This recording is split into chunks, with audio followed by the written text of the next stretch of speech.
Hi Paul, hi girls. I didn't have a lot of time, but I thought that you guys might want to hear another piece of the story. So I don't have any makeup on, which I'm not too happy about, but you know what? You don't always have time to look pretty for everything. Sometimes you just have to get things done. And you might hear the dogs running around in the background because I'm throwing Lily her ball and trying to keep them quiet and busy while I'm reading to you. So please excuse that. But I'm going to try and give you the next chapter in the BFG. This chapter is called The BFG. The giant picked up the trembling Sophie with one hand and carried her across the cave and put her on the table. Now he really is going to eat me, Sophie thought. The giant sat down and stared hard at Sophie. He had truly enormous ears. Each one was as big as the wheel of a truck, and he seemed able to move them inwards and outwards from his head as he wished. "I is hungry," the giant boomed.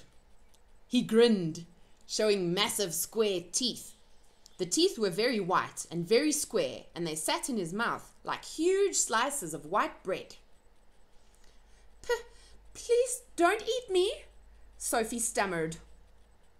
The giant let out a bellow of laughter.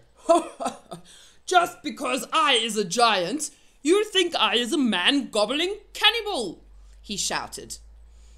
"You is about right. Giants is all cannibally and murderful, and they does gobble up human beings. We is in giant country now. Giants is everywhere around. Out there us has the famous bone-crunching giant. Bone-crunching giant crunches up 2 whopsy-whiffling human beings for supper every night. Noise is ear-bursting. Noise of crunching bones goes crackety-crack for miles around." "Ouch," Sophie said. Bone-crunching giant only gobbles human beings from Turkey," the giant said. "Every night Bone Cruncher is galloping off to Turkey to gobble Turks."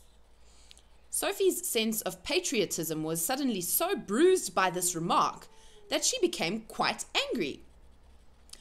"Why Turks?" she blurted. "What's wrong with the English?" "Bone-crunching giant says Turks is tasting ever so much juicier and more scrumdiddlyumptious. Bone Cruncher says Turkish human beings has a glamorly flavor. He says Turks from Turkey is tasting of Turkey." "I suppose they would," Sophie said. "Of course they would," the giant shouted. "Every human being is diddly and different. Some is scrumdiddlyumptious and some is akislash. Greeks is all full of akislash. No giant is eating Greeks ever."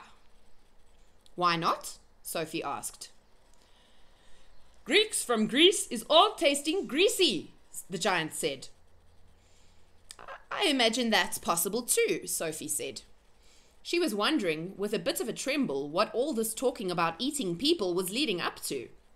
Whatever happened, she simply must play along with this peculiar giant and smile at his jokes. But were they jokes? Perhaps the great brute was just working up an appetite by talking about food.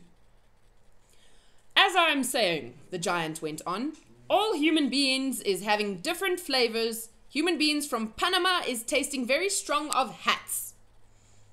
"Why hats?" Sophie said. "You is not very clever," the giant said, moving his great ears in and out. "I thought all human beings is full of brains, but your head is emptier than a bundongle." "Do you like vegetables?" Sophie asked, hoping to steer the conversation towards a slightly less dangerous kind of food. "You is trying to change the subject," the giant said sternly. "We is having an interesting babblement about the taste of the human bean. The human bean is not a vegetable." "Oh, but the bean is a vegetable," Sophie said. "Not the human bean," the giant said. "The human bean has 2 legs and a vegetable has no legs at all." Sophie didn't argue anymore. The last thing she wanted to do was make the giant cross. "The human bean," the giant went on, is coming in dillions of different flavors. For instance, human beings from Wales is tasting very whooshy of fish. There is something very fishy about Wales. You mean Wales, Sophie said. Wales is something quite different. Wales is Wales, the giant said. Don't gobble funk around with words. I will now give you another example. Human beings from Jersey has a most disgustable woolly tickle on the tongue, the giant said. Human beings from Jersey is tasting of cardigans. You mean jerseys, Sophie said. You are once again gobble funking, the giant shouted. Don't do it. This is a serious and snitching subject. May I continue? Please do, Sophie said. Danes from Denmark is tasting ever so much of dogs, the giant went on. Of course, Sophie said. They taste of Great Danes. Wrong, cried the giant, slapping his thigh. Danes from Denmark is tasting doggy because there is tasting of Labradors. Then what do the people of Labrador taste of? Sophie asked. Danes! The giant cried triumphantly. Great Danes! Aren't you getting a bit mixed up? Sophie said. I is a very mixed up giant, the giant said, but I does do my best. And I is not nearly as mixed up as the other giants. I know one who gallops all the way to Wellington for his supper. Wellington? Sophie said. Where is Wellington? Your head is full of squashed flies, the giant said. Wellington is in New Zealand. The human beings in Wellington has an especially scrumdiddlyumptious taste. So says the welly-eating giants. What do the people of Wellington taste of? Sophie asked. Boots, the giant said. Of course, Sophie said. I should have known. Sophie decided that this conversation had now gone on long enough. If she was going to be eaten, she'd rather get it over and done with right away than be kept hanging around any more. What sort of human beings do you eat? She asked, trembling. Me, shouted the giant, his mighty voice making the glass jars rattle on their shelves. Me gobbling up human beings? This I never. The others, yes. All the others is gobbling them up every night, but not me. I is a freaky giant. I is a nice and jumbly giant. I is the only nice and jumbly giant in giant country. I is the big friendly giant. I is the BFG.